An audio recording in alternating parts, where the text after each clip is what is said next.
Mesdames et messieurs, bonjour. Quel avenir pour l'industrie crypto-monnaie selon le patron de Binance? Vous le savez tous, Binance, c'est la première plateforme d'échange de crypto-monnaies.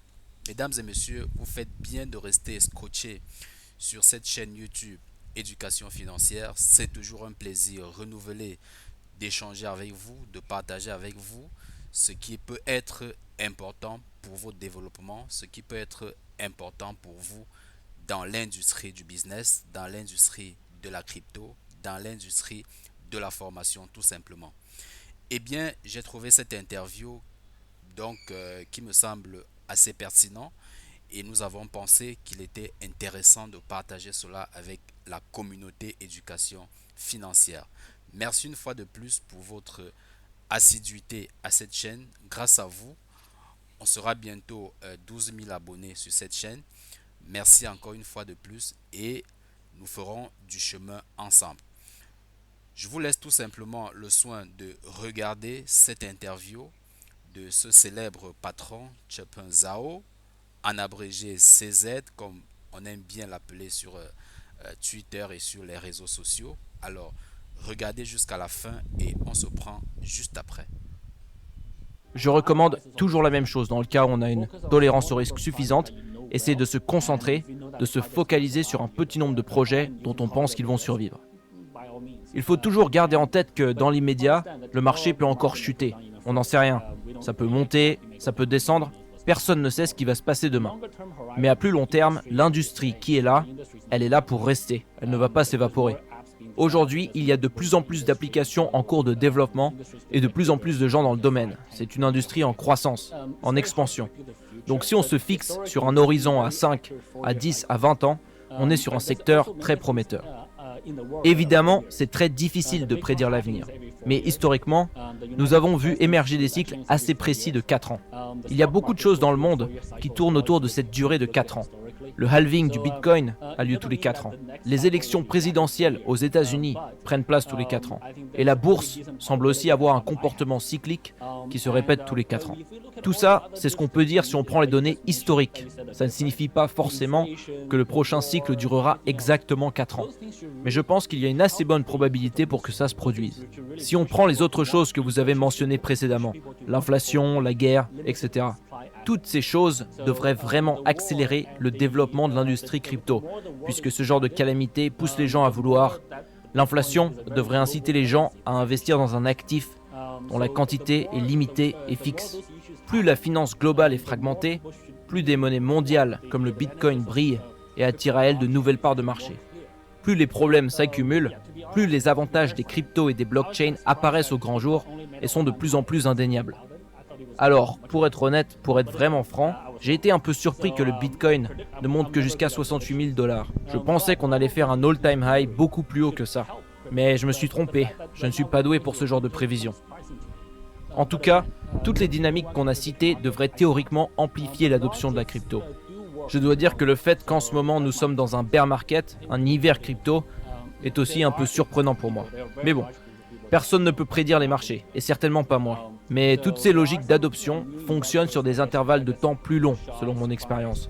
Donc je pense que tout va bien se passer au final. Il y a un groupe de gens, un groupe conséquent d'investisseurs et d'entrepreneurs qui sont là pour rester, et qui ne vont pas disparaître du jour au lendemain.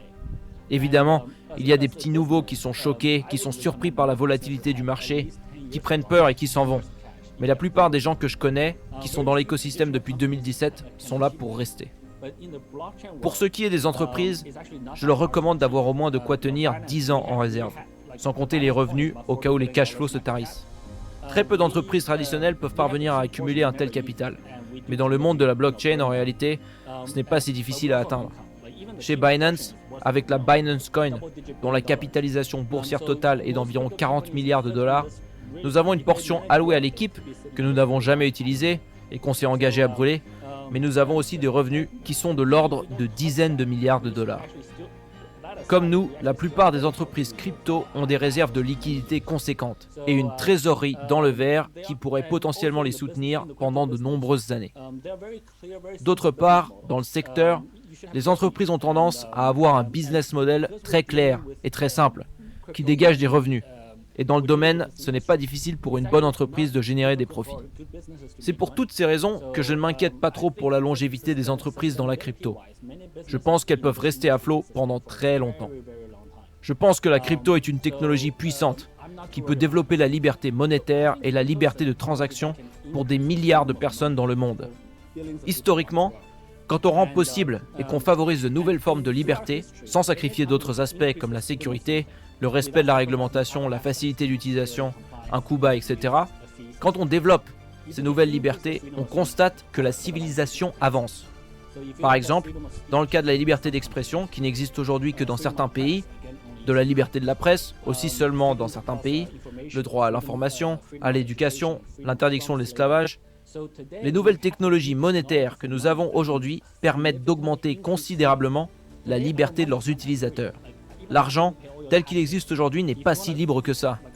Même après avoir payé toutes vos taxes, si vous voulez être un entrepreneur en Chine, et si vous sortez plus de 50 000 $ du pays, c'est considéré comme du blanchiment d'argent. Les crypto-monnaies nous donnent plus de liberté dans un cas comme celui-ci. En Afrique, près de 90% des gens ne sont pas bancarisés et sont forcés d'utiliser des technologies financières archaïques. C'est pourquoi je pense que ce que nous faisons a vraiment de l'intérêt et du sens. En même temps, nous voulons rester 100% conformes aux normes en vigueur, causer le moins de problèmes possible et ne pas transiger sur les aspects critiques comme la sécurité, tout en permettant à nos utilisateurs de jouir de ces nouvelles libertés. À titre personnel, je pense que c'est la chose que je puisse faire qui donne le plus sens à ma vie. C'est une grande chance pour moi d'avoir l'opportunité de faire une telle différence. Quand je pense aux autres choses que je pourrais faire de mon temps, il m'est difficile d'imaginer comment je pourrais faire un impact d'un niveau supérieur à celui que je fais aujourd'hui. Être dans une position dans laquelle je peux avoir une telle influence, c'est extrêmement gratifiant. Fondamentalement, je pense que nous sommes programmés génétiquement pour vouloir aider les autres membres de notre espèce. Les humains ont tendance à vouloir venir en aide à d'autres humains. À mon avis, une fois que nous sommes parvenus à pourvoir à nos propres besoins et à être financièrement indépendants, le plus grand sens d'accomplissement que nous pouvons éprouver va venir du fait d'aider nos congénères. Quand je reçois des messages comme « Bonjour Sisi, je suis devenu financièrement indépendant parce que j'ai pu accéder à la crypto en utilisant votre plateforme », eh bien quand je lis de tels messages, je ressens un tel sentiment de joie et de satisfaction que franchement, il n'y a rien que je préférerais faire. Pour moi, c'est beaucoup mieux que de jouer au golf toute la journée en buvant des martinis. Ce genre de choses, c'est sympa de temps en temps, mais c'est vraiment cette mission qui me motive et qui me fait vibrer. Je sais en me levant le matin ce que je suis censé faire. Et si je suis fatigué, j'y retourne après une sieste parce que je sais que c'est ce qui donne du sens à ma vie. Pour moi, c'est pas un travail, c'est plus qu'un job. C'est ma vocation et mon rôle dans cette vie. Nous sommes tous ici, continuellement et inlassablement, à pousser le développement de ces technologies. Parfois, ça évolue vite. Parfois plus lentement, en fonction des conditions du marché, de la macroéconomie et de divers autres facteurs.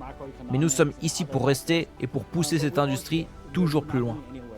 Je pense que d'ici 10-20 ans, les gens utiliseront la crypto et les blockchains de la même façon qu'ils utilisent Internet aujourd'hui, c'est-à-dire sans même y penser.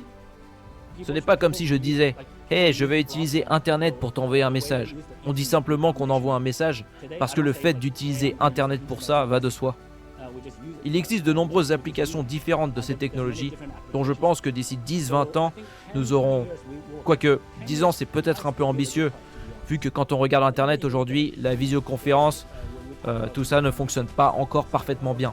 Mais bref, quand la technologie sera mature, les gens ne parleront pas de blockchain, de consensus, de nodes et de tous ces trucs de geek.